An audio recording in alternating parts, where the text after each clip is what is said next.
Everyone, welcome to FOC classes. आज की video में हम हेल्थ केयर कोड 813 के लिए इंपॉर्टेंट क्वेश्चन आंसर्स डिस्कस करने वाले हैं फॉर क्लास 12 बोर्ड एग्जाम। हम डिस्कस करने वाले हैं हेल्थ केयर के लिए सैम्पल क्वेश्चन पेपर। एंड जैसे कि मैंने आपको बताया है, सैम्पल क्वेश्चन पेपर बहुत ज़्यादा इंपॉर्टेंट होता है बोर्ड एग्जाम के लिए, बिकॉज इससे आपको मार्किंग स्कीम का एग्जैक्ट आइडिया मिलता है, कितने मार्क्स के कितने क्वेश्चंस आएंगे, क्या क्वेश्चन पैटर्न रहेगा, हर चीज़ आपको यहाँ से क्लियर हो जाती है। एंड साथ ही कई बार कुछ क्वेश्चंस बिल्कुल सेम टू सेम एग्जाम में भी पूछे जाते हैं और कई बार सिमिलर क्वेश्चंस पूछे जाते हैं, मीन्स वो बिल्कुल सेम नहीं होंगे पर उसके जैसे ही क्वेश्चन पूछे जाएंगे। ओके, ये सभी क्वेश्चंस इंपॉर्टेंट हैं। सबसे पहले यहाँ पर आपके पास 3 आवर्स का टाइम होगा एंड देन 60 मार्क्स का पेपर है। ठीक है, जो आपका थ्योरी बोर्ड एग्जाम है वो 60 मार्क्स का है। Okay, then next part A employability skills, ये 10 मार्क्स के लिए होगा। मींस आपका जो 60 मार्क्स का पेपर है उसमें से 10 मार्क्स एम्प्लॉयबिलिटी स्किल्स के लिए हैं। एंड यहाँ पर 5 चैप्टर्स हैं। ये सभी 5 चैप्टर्स बहुत इजी हैं, तो आप इजीली 10 मार्क्स स्कोर कर सकते हैं। अगर आप एनसीईआरटी पीडीएफ से चैप्टर्स खुद से कवर करना चाहते हैं तो वो भी ठीक है, और अगर आपको वीडियो देखनी है तो प्लेलिस्ट का लिंक डिस्क्रिप्शन में गिवन है, आप वहां पर देख सकते हैं। वहां पर हर एक चैप्टर के लिए सेपरेटली इंपॉर्टेंट टॉपिक्स डिस्कस किए गए हैं। ओके, ये है 10 marks for part A. Okay, then coming to part B subject specific skills. ये है 50 मार्क्स के लिए एंड यहाँ पर हमारे पास 6 यूनिट्स हैं। ओके, ये है subject specific skills for health care code 813। Okay, then general instructions, यही जनरल इंस्ट्रक्शंस आपके एग्जाम क्वेश्चन पेपर में भी गिवन होंगे, आपको ये ध्यान से समझने हैं। सबसे पहले टोटल 24 क्वेश्चंस होंगे एंड जो क्वेश्चन पेपर है वो 2 सेक्शंस में डिवाइडेड होगा, section A and section B. Section A में ऑब्जेक्टिव टाइप क्वेश्चंस होंगे, मीन्स 1 मार्क क्वेश्चन, जहां पर आपको fill in the blank, MCQ, 1 word 1 line, true false, इस तरह के क्वेश्चंस मिलते हैं।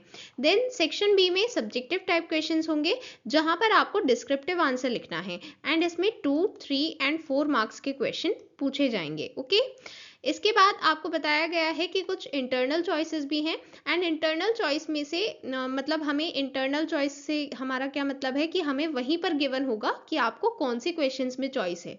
ठीक है, यहाँ पर 24 क्वेश्चंस है टोटल, बट जो इंटरनल चॉइस है उसके अकॉर्डिंग आपको 17 क्वेश्चंस करने होंगे। तो ऐसा नहीं है कि 24 में से कोई भी 17 करेंगे, जो इंटरनल चॉइस गिवन है उसके अकॉर्डिंग करेंगे। ठीक है, यहाँ पर हमें इंटरनल चॉइस में जो भी इंस्ट्रक्शंस लिखे हुए हैं वो हमें ध्यान से पढ़ने हैं। ओके, यहाँ पर सबसे पहले आपको ये भी ध्यान रखना है कि जो भी पर्टिकुलर सेक्शन आप अटेम्प्ट कर रहे हैं वो करेक्ट ऑर्डर में सभी क्वेश्चंस अटेम्प्ट करें। मींस अगर सेक्शन ए आपने पहले शुरू किया है तो आप उसका आंसर 1, आंसर 2 इस तरह से सीक्वेंस में चले। ऐसा नहीं है कि पहले आप आंसर 3 लिख रहे हैं, फिर आप आंसर 1 लिख रहे हैं, फिर 2 लिख रहे हैं। तो इस तरह से क्या होगा, सीक्वेंस अप डाउन हो जाएगी and this will not be suitable. Okay, आपको एक सीक्वेंस में करेक्ट ऑर्डर में अटेम्प्ट करने हैं questions. Okay, section A objective type questions, ये 30 मार्क्स का होगा एंड यहाँ पर 6 क्वेश्चंस होंगे। ठीक है, इन 6 क्वेश्चंस के फर्दर सब पार्ट भी होंगे, वो हम आगे डिस्कस करेंगे। कोई भी नेगेटिव मार्किंग नहीं है, मीन्स आपको यहाँ पर सभी आंसर्स करने हैं। अगर आपको कोई आंसर नहीं भी आता है तो भी आप उसमें कुछ ना कुछ मेंशन करें, जो भी आपको लगता है कि ये आंसर हो सकता है, बिकॉज यहाँ पर कोई नेगेटिव मार्किंग नहीं है। तो इवन अगर आपका आंसर गलत भी होगा तब भी आपके मार्क्स कट नहीं होंगे। Okay, please don't leave your answer sheet blank. Okay, and जो वहां पर इंस्ट्रक्शंस गिवन होंगे, जो चॉइस गिवन होगी, वो आपको वहां पर उसी इंस्ट्रक्शन को फॉलो करना है। ठीक है, एंड साथ ही वहां पर मार्क्स भी मेंशन होंगे। ठीक है, इसके बाद सेक्शन बी, ये भी 30 मार्क्स का है। यहाँ पर 18 क्वेश्चंस होंगे, इंटरनल चॉइस गिवन है, उसके अकॉर्डिंग हमें 11 क्वेश्चंस करने हैं। ठीक है, now let us start the sample paper. सबसे पहले section A objective type questions. सबसे पहले क्वेश्चन 1, जैसा कि मैंने आपको बताया था कि यहाँ पर क्वेश्चन में सब पार्ट्स गिवन होंगे, तो यहाँ पर गिवन है 6 क्वेश्चंस में से 4 अटेम्प्ट करने हैं एंड ये एम्प्लॉयबिलिटी स्किल्स के लिए क्वेश्चंस हैं। बेसिकली यहाँ पर जो क्वेश्चन 1 है उसमें आपको 6 सब पार्ट्स गिवन है एंड उस 6 सब पार्ट्स में से आपको कोई भी 4 करने हैं। ठीक है, तो इस तरह से आपको इंटरनल चॉइस गिवन होती है। ठीक है, तो आपको ये इंस्ट्रक्शंस ध्यान से पढ़ने होते हैं। ठीक है, अभी बहुत सारे सारे स्टूडेंट्स का ये कन्फ्यूजन रहता है कि अगर यहाँ पर बोला गया है कि हमें 4 अटेम्प्ट करने हैं बट हमने पूरे 6 अटेम्प्ट कर दिए या फिर 5 अटेम्प्ट कर दिए, मीन्स हमने ओवर अटेम्प्ट किया है, तब क्या होगा? तो तब ये होता है कि जो फर्स्ट 4 होंगे वही काउंट किए जाएंगे। जैसे सपोज करते हैं आपने यहाँ पर 1 2 3 4 5 6 आंसर लिख दिए हैं, ठीक है। तो अब क्या होगा, क्योंकि यहाँ पर बोला गया है कि आपको 4 ही अटेम्प्ट करने हैं, तो आपके सिर्फ फर्स्ट 4 चेक किए जाएंगे, ठीक है। तो आप पूरे 6 करें या फिर सिर्फ 4 करें, आपके 4 ही चेक होते हैं, ठीक है। तो अगर आप 2 एक्स्ट्रा कर भी देंगे या फिर ओवर अटेम्प्ट करेंगे तो उससे कोई फायदा नहीं है, वो चेक नहीं होंगे, ठीक है। तो आपको उतना ही करना है जितना एग्जाम पेपर में बताया गया है, ठीक है। सो सबसे पहले यहाँ पर question 1 first part, which of these sentences is in passive voice. तो यहाँ पर पैसिव वॉइस में कौन सा सेंटेंस है? So the correct answer is the clock was repaired bye Raju.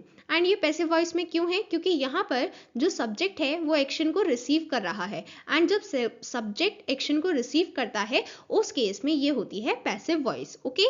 Then next, this personality disorder is marked by an over-reliance on other people to meet one's emotional and physical needs. Means अपनी needs के लिए दूसरों पर over reliant रहना, ये कौन सा personality disorder होता है? ये होता है dependent. So the correct answer is A. And जैसा कि मैंने आपको कई बार बताया है, जब एमसीक्यू आंसर्स आपको लिखने हैं तब आप ऑप्शन नंबर के साथ ऑप्शन को भी मेंशन करेंगे, ठीक है। Then next, a dash is a systematic display of information. It consists of a number of slides containing text, videos, images and graphs. So यहाँ पर बेसिकली हम बात कर रहे हैं प्रेजेंटेशन की, बिकॉज प्रेजेंटेशन में हम ये सभी चीज़ें इंसर्ट कर सकते हैं, ठीक है। एंड स्लाइड्स, ऑफकोर्सली स्लाइड्स की बात हम प्रेजेंटेशन में ही करते हैं, ठीक है। एंड वन मोर थिंग, आप सभी को कन्फ्यूजन रहता है कि हम जो बोर्ड आंसर शीट है उसमें कैसे लिखेंगे। तो देखिए, सबसे पहले जहाँ पर आपका न्यू सेक्शन स्टार्ट होता है वहाँ पर आप ये हेडिंग पुट करेंगे, section A objective type questions, ठीक है। फिर उसके बाद आपको लाइन लीव करनी है, फिर आपको लिखना है आंसर 1, ठीक है। इस तरह से आंसर 1 लिखने के बाद जो लाइन है आप उसको ब्लैंक लीव करेंगे, बिकॉज इसके बाद सब पार्ट्स हैं, ठीक है। फिर इसके बाद जो भी सब पार्ट्स हैं आप उनको नेक्स्ट लाइन में मेंशन करेंगे एंड फिर उनके आंसर्स लिखेंगे, ठीक है। हरीश का एक रग बिजनेस है इंडिया में एंड वो कनाडा रग्स एक्सपोर्ट करना चाहता है, बट उसे नहीं पता कि वहाँ पर ये सेल होते हैं या फिर नहीं होते। सो यहाँ पर कौन सा बैरियर फेस हो रहा है? यहाँ पर बैरियर फेस हो रहा है selecting the right business idea, because हमें यहाँ पर नहीं पता कि कनाडा में क्या राइट बिजनेस आइडिया रहेगा वहाँ की सिचुएशन के according, okay. Then next question, Mona अपनी सिस्टर को हेल्प कर रही है एक पर्सनालिटी डिसऑर्डर को ओवरकम करने में, उसे क्या करना चाहिए? Talk to her sister, engage her in hobbies, help her build confidence. सारे ही ऑप्शंस करेक्ट हैं, so the correct answer will be D, all of the above. Then next question, Rita's children fall sick very often. Rita के बच्चे बहुत जल्दी बीमार पड़ जाते हैं एंड उन्हें कोल्ड एंड कफ हर मंथ हो जाता है, तो रीता को क्या करना चाहिए? तो यहाँ पर हमें क्योंकि यहाँ पर स्पेसिफिकली मेंशन है कि क्या डिजीज है, cold and cough, right. So cold and cough कब होता है? जब एयर प्योर नहीं होती है, प्योरीफाइड नहीं होती है, तो ऐसे में हमें एयर प्योरीफायर्स का यूज करना चाहिए, okay. So the correct option is B, use air purifiers with HEPA filters, okay. Then question 2, यहाँ पर हमें 7 क्वेश्चंस गिवन होंगे, कोई भी 5 आंसर करने हैं। सबसे पहला क्वेश्चन है, if a patient is transferred to another facility either temporarily or permanently, which kinds of notes are written. So अगर एक पेशेंट को ट्रांसफर किया गया है दूसरी फैसिलिटी में टेम्परेरीली या फिर परमानेंटली, तो कौन से नोट्स लिखे जाएंगे? These are transfer notes, so the correct option is D. Then next question, यहाँ पर हमें CISF की फुल फॉर्म बतानी है। This is Central Industrial Security Force. So the correct option is A. Then next, third, what kind of care emphasizes the social and personal requirements of senior citizens? So basically हम ऐसे senior citizens की requirements की बात कर रहे हैं जिन्हें थोड़ा assistance चाहिए होता है daily activities में, health care में, and वो dignity के साथ जीना चाहते हैं। So ऐसे senior citizens की requirements पर emphasize करती है elderly care. So the correct option is A. Then next question, what is the reaction to some change that upsets our balance? It is a reaction to a physical और mental change in our life. So this is stress. So basically कोई भी हमारी life में physical या mental change होता है तो उसके लिए जो रिएक्शन होता है उसे हम कहते हैं स्ट्रेस, जिसकी वजह से हमारा बैलेंस अपसेट हो जाता है। Then next question, OT complex के लिए आउटर मोस्ट एंट्री और एग्जिट जोन को क्या कहते हैं? This is protective zone. So the correct option is C. Then next question, syringes, needles et cetera ये सभी प्रॉपर वे में मैनेज होने चाहिए, ये कौन से तरह का वेस्ट है? So this is sharp waste. So the correct answer is B. Then next question, यहाँ पर हमसे स्किल के बारे में पूछा गया है। सो बेसिकली पहले स्किल की डेफिनेशन गिवन है, इंटेलेक्चुअली डिसिप्लिन प्रोसेस, एंड ये पूरा डिफाइन किया गया है, पूरी डेफिनेशन गिवन है। सो बेसिकली किस चीज़ की बात हो रही है? ये बात हो रही है क्रिटिकल थिंकिंग की। So the correct answer is A. Then next question 3, यहाँ पर आप कंफ्यूज हो सकते हैं ये इंस्ट्रक्शन पढ़कर, आपको कितने क्वेश्चंस एक्चुअली अटेम्प्ट करने हैं। सो आप सिंपली यहाँ पर मार्क्स चेक कर लेंगे कितने मार्क्स गिवन है, बिकॉज ये ऑब्जेक्टिव टाइप क्वेश्चंस हैं, हर एक क्वेश्चन 1 मार्क का है। तो यहाँ पर 1 × 6 मतलब 6 मार्क्स। तो इसका मतलब है कि आपको यहाँ पर 6 क्वेश्चन अटेम्प्ट करने हैं 6 मार्क्स के लिए, ठीक है। सो यहाँ पर सबसे पहला क्वेश्चन है, इसमें आपको ऑपरेशन थिएटर का ऐसा सब एरिया आइडेंटिफाई करना है जिसमें medication station, hand washing station, nurse station et cetera ये सभी चीज़ें अवेलेबल होती हैं। सो ये है post anaesthetic care units, PACU। The correct answer is C. ये फुल फॉर्म भी इंपॉर्टेंट है, आप लर्न करेंगे, ओके। देन नेक्स्ट क्वेश्चन, यहाँ पर हमें ऐसी टीम के बारे में बताना है जो इमरजेंसी सिचुएशन में हेल्प करती है, स्मॉल फायर्स को सप्रेस करती है and search and rescue team को असिस्ट करती है। This is fire suppression team. So the correct answer is D. Then next question, यहाँ पर हमें ऐसे डॉक्यूमेंट के बारे में बताना है जो हॉस्पिटल सेंड करता है मेडिको लीगल केस के बारे में बताते हुए। This is police intimation. So the correct answer is D.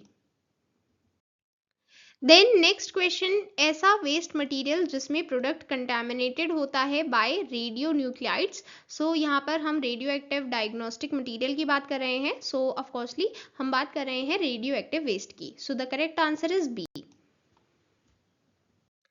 Next question, यहाँ पर हमें ऐसे इवेंट को आइडेंटिफाई करना है जो स्कूल, ऑफिसेज, फैक्ट्रीज एंड बाकी फैसिलिटीज में कराए जाते हैं, एंड ये डिपेंड करते हैं जो भी वहाँ पर पॉसिबल इमरजेंसीज हैं। सो ऐसे इवेंट को हम कहते हैं drills. So the correct answer is B. Then next question, जब ह्यूमन बॉडी ओल्ड हो जाती है तो सिस्टम स्लो डाउन हो जाता है एंड इतने अच्छे से वर्क नहीं करता जैसे पहले करता था, जैसे कि डाइजेशन स्लो डाउन हो जाता है। तो ये है डाइजेस्टिव सिस्टम की problem. So the correct answer is C. Then next question, यहाँ पर हमें टाइम मैनेजमेंट की स्ट्रैटेजी आइडेंटिफाई करनी है जिसमें हमारे पास बहुत सारे काम है करने के लिए, बट हम ये एनालाइज करते हैं कि कौन सा काम कितना ज़्यादा इंपॉर्टेंट है एंड कितना ज़्यादा अर्जेंट है, एंड जो भी हाई प्रायोरिटी का है उसे हम पहले करते हैं। तो बेसिकली प्रायोरिटी से क्या मतलब है कि कौन सा काम कितना इंपॉर्टेंट और कितना अर्जेंट है। सो ये स्ट्रैटेजी होती है priorities. So the correct answer is B. Then next question 4, यहाँ पर 6 क्वेश्चंस गिवन होंगे एंड कोई भी 5 आंसर करने हैं। सबसे पहला क्वेश्चन, यहाँ पर आप पूरा क्वेश्चन पढ़ेंगे तो आपको समझ में आ जाएगा कि ये यहाँ पर क्या आंसर होगा। तो बेसिकली यहाँ पर हम बात कर रहे हैं नोसोकॉमियल इन्फेक्शंस की। सो ये कौन से इन्फेक्शंस होते हैं जो हम हॉस्पिटल में एक्वायर करते हैं, एंड ये ऐसे ऑर्गेनिज्म की वजह से होते हैं जो एंटीबायोटिक से रेजिस्टेंट होते हैं। सो यहाँ पर ब्लैंक में आएगा हॉस्पिटल, ठीक है। So the correct answer is C. Then next question, यहाँ पर हमें ऐसा फेज बताना है डिजास्टर मैनेजमेंट का जिसमें हम प्लानिंग करते हैं कि किस तरह से डिजास्टर को रिस्पॉन्ड करेंगे।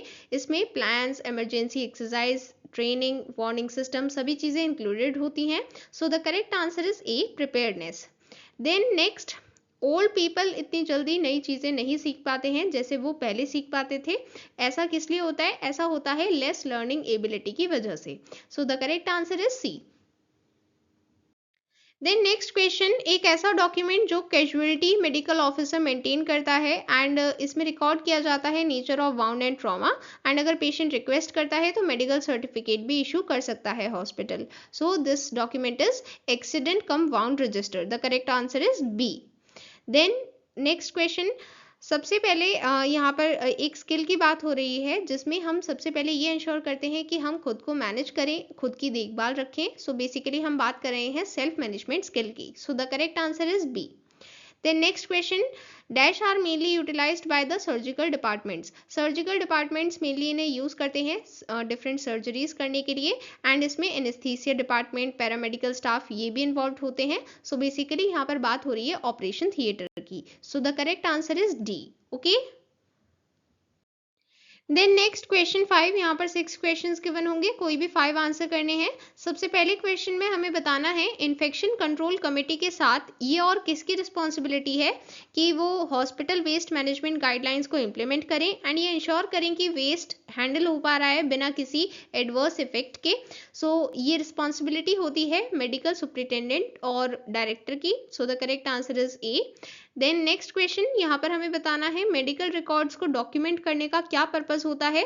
सो to provide better and evidence based care, then avoid repeating investigations, then provide personalised care, then improved application of health policy decisions. So ये सभी पर्पस होते हैं. So the correct answer is D, A B C and D, because यहाँ पर ये सभी options correct हैं.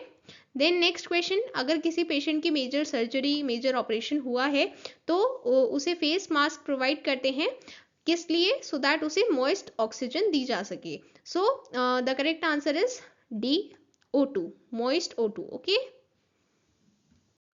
Then next question, Mr Maya Devi 77 years old lady हैं एंड कैटरेक्ट की प्रॉब्लम से सफ़र कर रही हैं.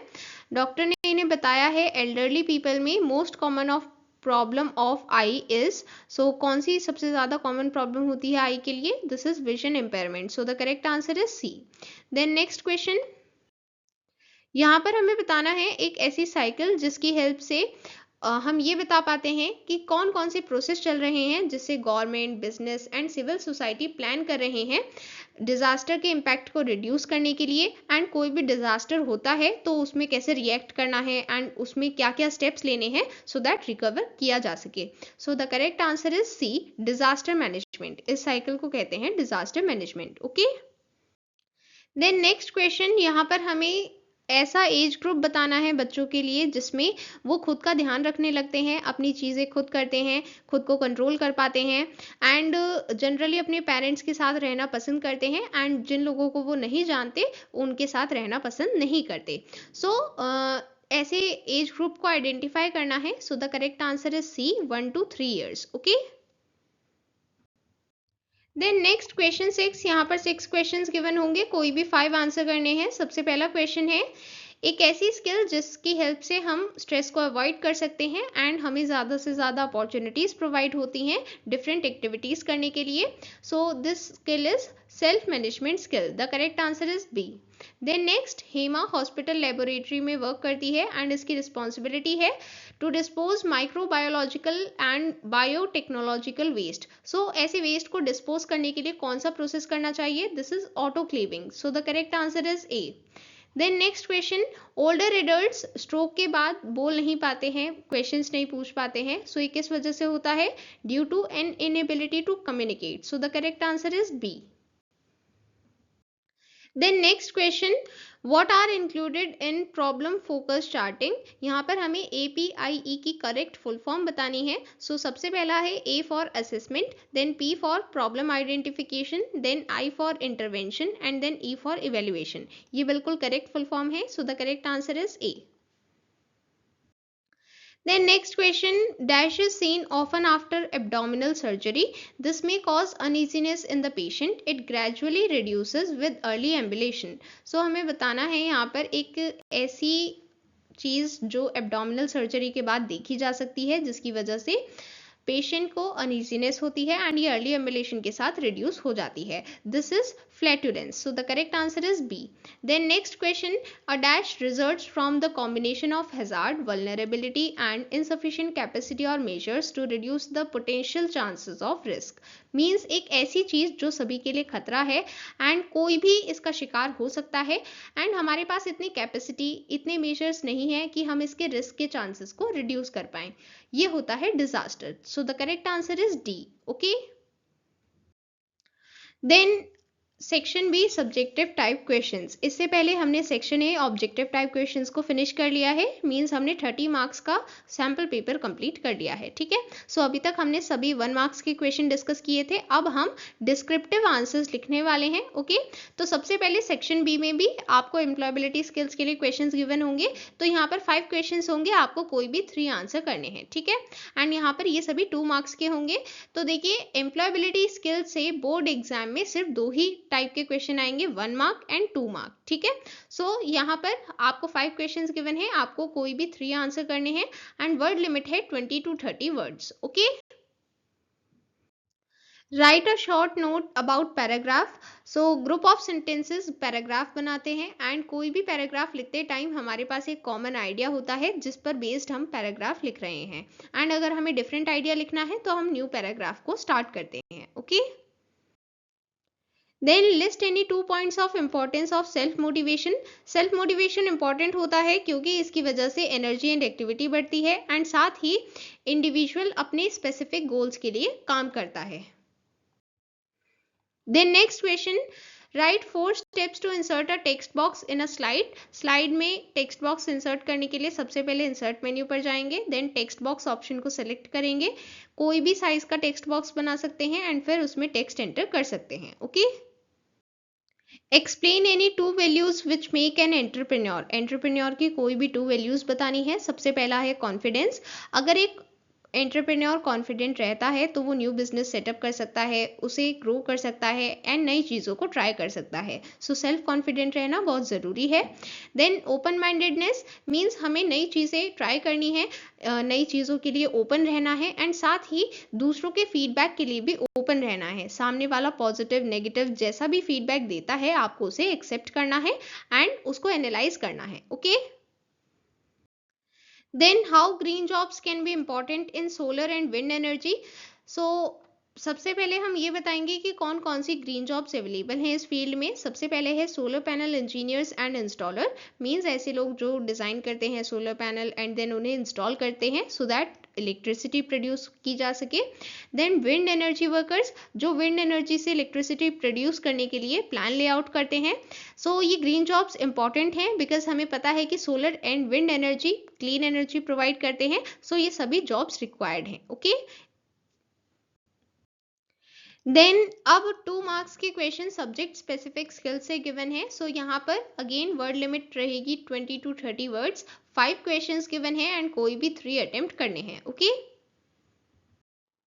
किसी भी सर्जिकल प्रोसेस के बाद सबसे इम्पॉर्टेंट रोल होता है रिकवरी में डाइट का। सो किस तरह से एक पेशेंट के लिए डाइट इंट्रोड्यूस करनी है, बिकॉज इनिशियली तो हम उसे नॉर्मल डाइट प्रोवाइड नहीं कर सकते हैं। सो किस तरह से डाइट इंट्रोड्यूस करनी है ये यहाँ पर बताना है। तो सबसे पहले हमें ये इंश्योर करना है कि पेशेंट ने फुली रिकवर कर लिया है एनेस्थीसिया से। फिर उसके बाद हमें सबसे पहले उसे वाटर प्रोवाइड करना है पीने के लिए। देन अगर वो उसे डाइजेस्ट कर पाता है, टॉलरेट कर पाता है, इसके बाद हमें उसे ऑरली लिक्विड्स देने हैं जैसे T, coffee, coconut water, fruit juices, ये सभी चीज़ें देनी है। एंड अगर ये सभी चीज़ें डाइजेस्ट कर पाता है और नॉन गैस्ट्रिक इंटेस्टाइनल सर्जरी है तो फिर नेक्स्ट डे हम उसे सॉफ्ट डाइट प्रोवाइड कर सकते हैं।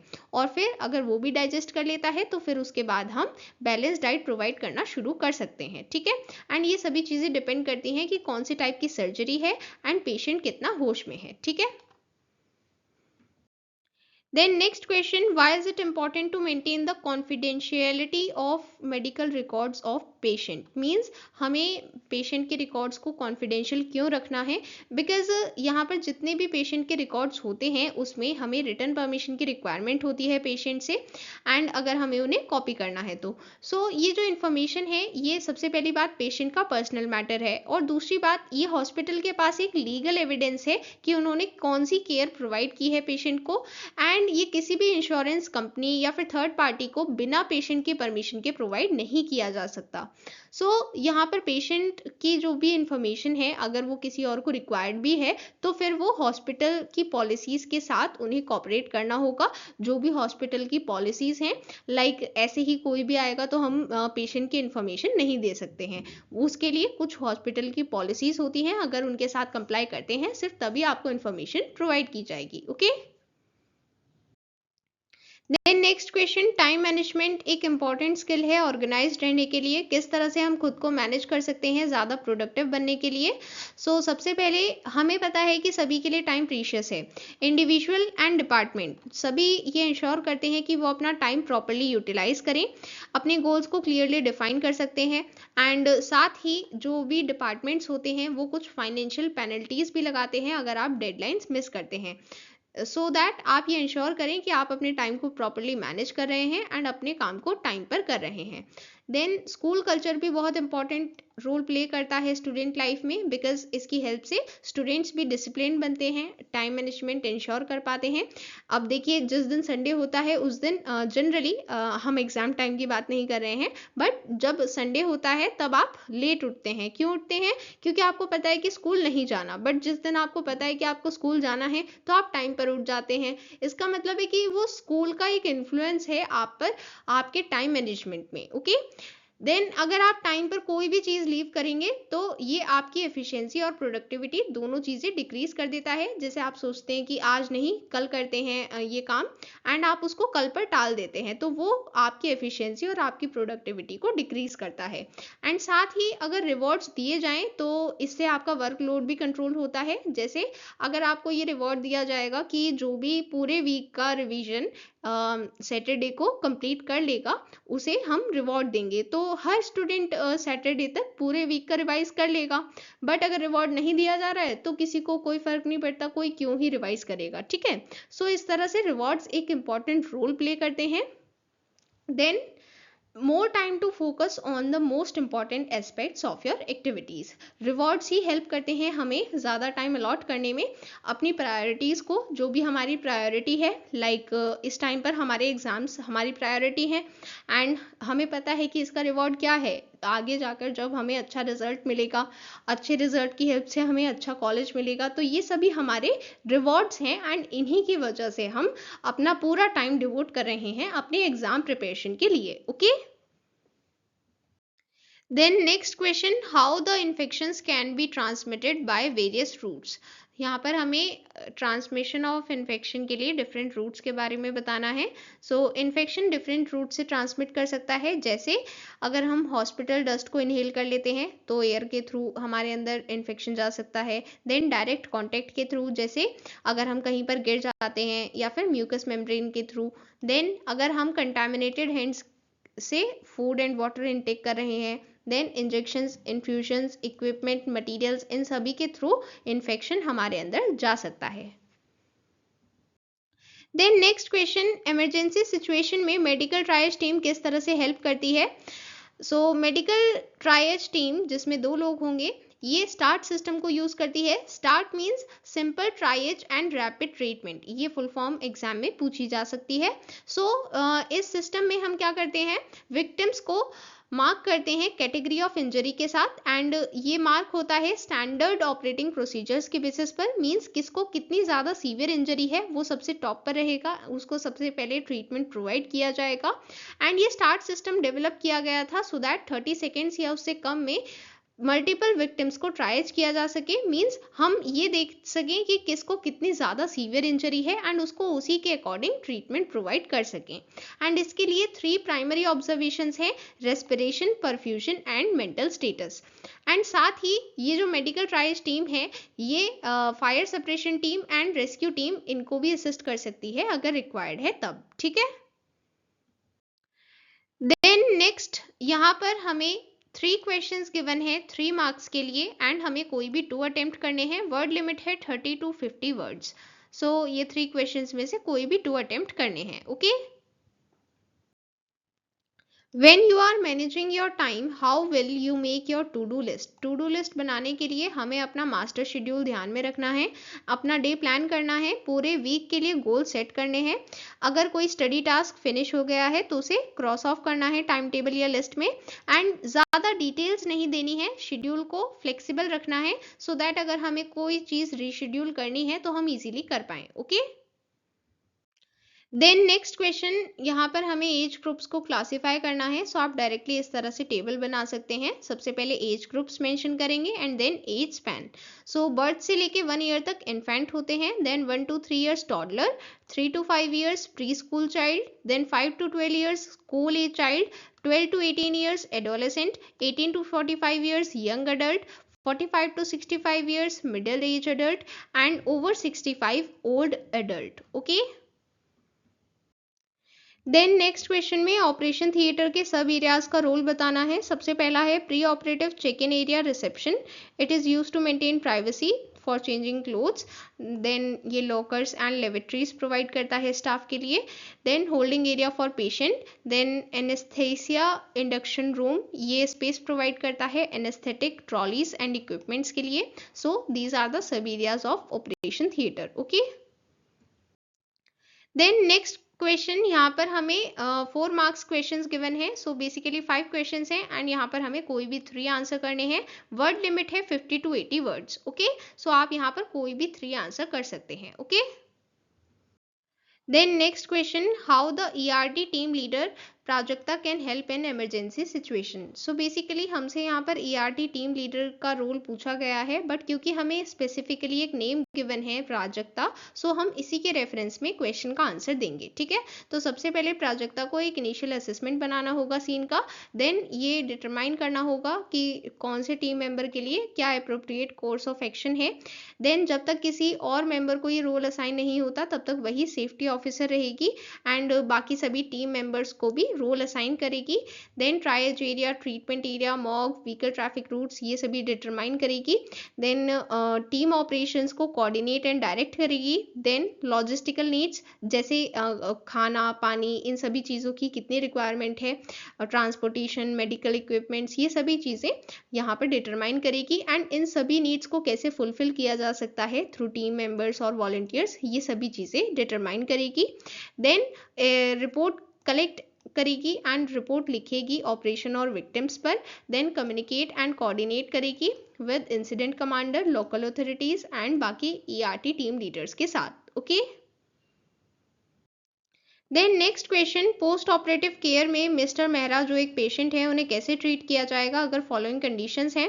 सबसे पहले अगर उनके एब्डोमिनल सर्जरी हुई है तब उन्हें डीप ब्रीथिंग एक्सरसाइज करनी चाहिए। देन अगर वो खुद से सांस नहीं ले पा रहे हैं उस केस में उन्हें एंडोट्रैकियल इंट्यूबेशन की रिक्वायरमेंट हो सकती है, या फिर ट्रैक्योस्टोमी और ventilation using a mechanical ventilator, इसकी रिक्वायरमेंट हो सकती है। Patient is unable to go for urination, ऐसे में सेल्फ रिटेनिंग यूरिनरी कैथेटर का यूज कर सकते हैं। Then patient has wound in the place of surgery, अगर सर्जरी की जगह वाउंड है तब अननेसेसरीली ड्रेसिंग को चेंज नहीं करना है, उसकी वजह से वाउंड इन्फेक्शन हो सकता है।